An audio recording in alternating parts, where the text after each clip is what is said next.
Вот вам еще одна история, когда я не давал взятки. Я как-то был в командировке в Майкопе, купил там на рынке баранины вкусной на последние деньги. Это тоже было лет 20 назад, даже больше, наверное. Купил много вкусной баранины. Голодный еду в Краснодар из Майкопа и где-то в районе недалеко от Кубанского водохранилища, то есть от берега Краснодарского моря, по-моему, называется Ассакала или как-то так. Ну, то есть уже недалеко, на самом деле, от Краснодара, от Адыгейска, вернее.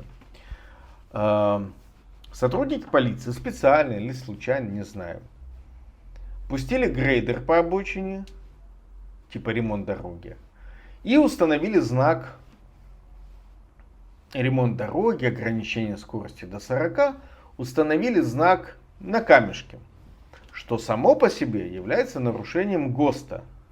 То есть для временного знака он должен быть определенным образом установлен заранее и так далее. Но получилось как, что идет грейдер, он как бы чистит обочину, ну идет, он по обочине идет, ну немножечко выезжает на проезжую часть, но идет очень медленно.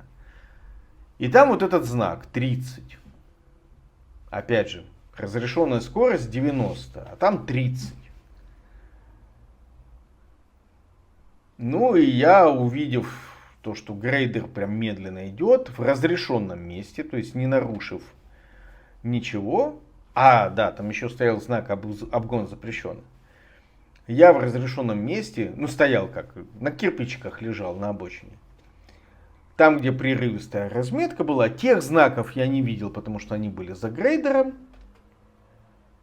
Я выехал на встречную полосу, через прерывистую, обогнал этот грейдер и, естественно, тут же меня встретил сотрудник полиции, в смысле ДПС, наверное, относящийся к Адыгейску.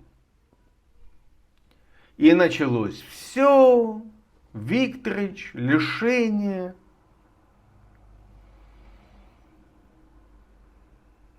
Судья, все плохо. Мы долго сидели в машине, он мне объяснил, что там ремонт дороги, обгон запрещен, 30, а я нарушил все. Я обогнал и превысил скорость, хотя вряд ли я там медленно едущий грейдер обгонял быстрее, чем 90. То есть идея грейдера как раз была в том, чтобы эти знаки прикрывать собой, не было бы их видно. И поскольку, вот это почему я вам рассказываю, поскольку я тогда был юридически безграмотен, да, я тогда еще не выучился на юриста, и я спешил, а сотрудники полиции, они хорошие психологи, они прям, если они не очень умные, но они очень опытные, они прекрасно умеют считывать невербальную лексику, язык тела, они хорошо понимают ситуацию. Всегда, вот помните, они спрашивают, где работаешь, все вот это обращение дружеское в кавычках. Викторович, типа, уважительно. Когда они говорят уважаемый, это оскорбление. А когда они говорят Викторович, ну типа, вот мы с тобой тут друзья, и типа папа батюшки назвал, так прям очень приятно. Нету среди сотрудников полиции никаких ваших друзей. Запомните это. И вот этот адыгейский полицейский, он... Так вот, куда едешь, почему, все, типа, надо вот как-то решать, то есть надо решать вопрос. Надо решать вопрос, это лишенческая статья, обгон, запрещен, да еще и скорость превысил, все, куча составов. Все, сейчас оформляю, изымаю права, машину на штрафстоянку, документы этому самому судье в Адыгейске, все плохо. И типа намекает, что нужно дать ему денег. А у меня нет денег. Я, наверное, в той ситуации, когда вот так на меня давят, он, кстати, один почему-то в машине был, может быть, Шабашев. Я, наверное, и дал бы ему денег, но у меня не было. Я на них купил баранины, там много килограмм, килограмм 10. И, в общем, я ему говорю, слушай, ну нет, ну там есть 1000, условно говоря. А речь идет, наверное, о 2001-2002 годе примерно. Ну тогда 1000 хоть какие-то деньги, но тоже явно не лишенческая статья. И, в общем, он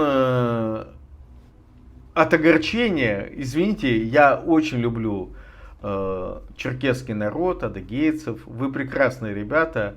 Я очень вас понимаю. Вы южные люди, на своей земле живете. У вас есть свой темперамент. Вот ваш представитель очень огорчился, что у меня нет достаточного количества денег. И начал терять дар русской речи. Он как-то начал непонятно для меня говорить от огорчения, что я ему денег не предлагаю. И говорю, все, это уйдет к судье. Я говорю, ну слушай, ну хочешь, ну баранину тебе могу отдать, но у меня больше ничего нет. В конце концов, он настолько огорчился, что аж простил меня. И отпустил. И около часа мы с ним вели торг. Ну вот. Он, да, был там торг еще, он говорил, типа, 5. Я говорю, нету 5. Ну вот 1000 и 10 килограмм баранин. Давай вот как-то, оплата картой и наличными как-то. Ну как тут в магазинах можно в Испании. И тем, и тем. Ну давай как-то скомбинируем. Готов. Ну, в общем, он огорчился, что у меня нет достаточно денег. И 1000 не взял, ничего, отдал документы и отпустил меня. Конечно, он был неправ. Ну, то есть... знаки были неправильно установлены, я, в принципе, не мог их видеть. И, ну, мне повезло. Вот путем торга, путем переговоров он оскорбился тем, что я ему предлагал баранину, а не деньги, и отпустил меня вообще без оформления. Ни за скорость, ни за что. Еще 2 истории, раз пошла такая пьянка, вам расскажу. Подчеркиваю.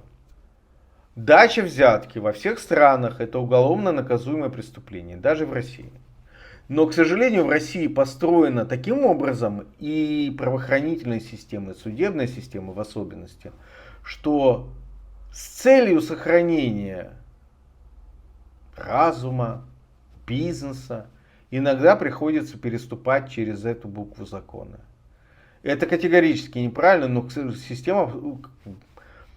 Когда тебе нужно выживать, ты вынужден таким образом поступать. Я осуждаю дачу взяток, но для России в некоторых случаях эта ситуация просто безвыходная. И я всегда старался избегать таких ситуаций. А для того, чтобы их избежать, вы должны быть юридически грамотны. Потому что если бы сейчас меня остановил вот этот сотрудник ГИБДД, первое, что бы я ему предложил, это оформлять документы. То есть я бы ему предложил составлять на меня там протокол. Я не согласен с нарушением, составляет протокол. Никакого постановления не будет. Он начал бы мне рассказывать, что к судье, изъятие прав, все, лишение. Да, окей, давай делай. И вот когда бы он потратил большое время, там понятно, что он не любитель заполнять, его рукой они плохо пишут, заполнял бы все эти документы, вот когда бы дошла речь до того, что ознакомься, распишись, в получении копии подпишись. Роспись это в храме, на стенах. В документах это подпись. Вот, я бы там ему написал, прямо в документе, то есть я бы с ним не дискутировал, это бессмысленно, это глупо, вы потратите время, свои нервы, дискутируя с сотрудником полиции. Дайте ему возможность предвкусить свой триумф, что он сейчас тебя к судье отправит. Ему это не выгодно, кстати, потому что судья тоже захочет взятки, скорее всего. И вам, если вы соберетесь сдавать взятку, конечно, судье придется давать большую взятку, но сотруднику полиции вряд ли от этого что-то перепадет. Поэтому ему тоже невыгодно отдавать документы судье. Хотя он этим вас как раз и шантажирует. Говорит, вот судье тебе придется отдать больше, чем мне. Так что давай лучше со мной порешай. В принципе, это правильно, да, потому что в судебной системе расценки, конечно, выше, чем в правоохранительной. Вот. Ну, такова вот реальность России, коррупционной и бесправной. Вот я бы ему, этому адыгейскому полицейскому, из Адыгейска я имею в виду, я бы ему предложил заполнить протокол с каменным покерфейсом, с каменным лицом, ну, сказал бы, да, ну куда деваться, нарушил, буду отвечать. Да, к суде, так к суде. И вот когда бы он мне передал этот протокол, я бы в этом протоколе написал, что с 90 снижать скорость до 30 нужно постепенно. Не может знак стоять после 90 сразу 30. То есть должен быть промежуточный знак на определенном расстоянии. Если до 30 нужно снизить, то должен был стоять знак 60 через определенную дистанцию от начала места работ. Поэтапность снижения скорости. То же самое, знак обгон запрещен должен был стоять на определенной высоте. То есть должна быть его видимость обеспечена. И вот это бы я ему все написал протокол. И тут бы его взорвало. Потому что я потратил минимум 30-40 минут его времени, давая ему возможность заполнить этот протокол. Естественно, никаких сведений о том, что у меня есть работа. То есть на вопрос, где работаете, 51 статья Конституции. На вопрос, номер телефона, 51 статья Конституции. Где живете, домашний адрес сообщайте. Ну, все равно это есть в ваших документах, в базе имеется в виду. Номер телефона не сообщайте, не вписывайте его в протокол, ставьте прочерк. Если он пустым оставит, сотрудник полиции может оставить пустым поле. И потом он в своем экземпляре возьмет и впишет из базы, ну вы же когда-то там заполняли документы, где-то оставляли свой номер телефона. Это место должно быть зачеркнуто. Все общение с полицией должно идти через бумажную почту. Это жутко их бесит и жутко затрудняет им коммуникацию с вами, потому что они в определенные сроки должны вам это отправлять. Это должно оформляться как не просто письмо на деревню дедушки. Для них это сложность. Ну вот вы все это позачеркиваете, что лишнее, и свое добавляете. Знаки установлены были таким образом, что я их не мог видеть. Соответственно, я двигался с разрешенной скоростью, порядка там 80 км в час. Объезжал транспортное средство, которое частично было там на обочине, частично заезжало на проезжую часть, которая двигалась со скоростью менее 20 км в час. Все. И это все вписали.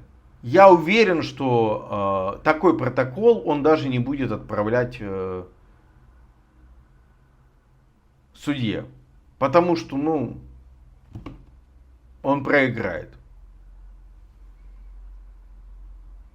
Вот так бы я поступил.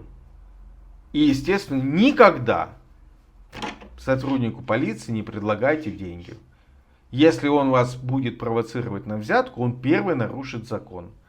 И, как вы помните, любое общение с сотрудником полиции вы должны записывать на диктофон, а лучше еще и на видео. Для этого у вас есть два телефона. На одном включили диктофон. Естественно, телефон должен быть пин-кодом заблокирован, никаких пальцев. На другом включили видеозапись. Но на этом втором телефоне нужно много свободного места. Потому что видео потребляет большой объем памяти. И вот с такими двумя телефонами смело общайтесь с сотрудником полиции. Желательно в своей машине за своим рулем. Не идите в его машину, потому что там вам могут сделать все, что угодно. Нет основания доверять сотруднику полиции.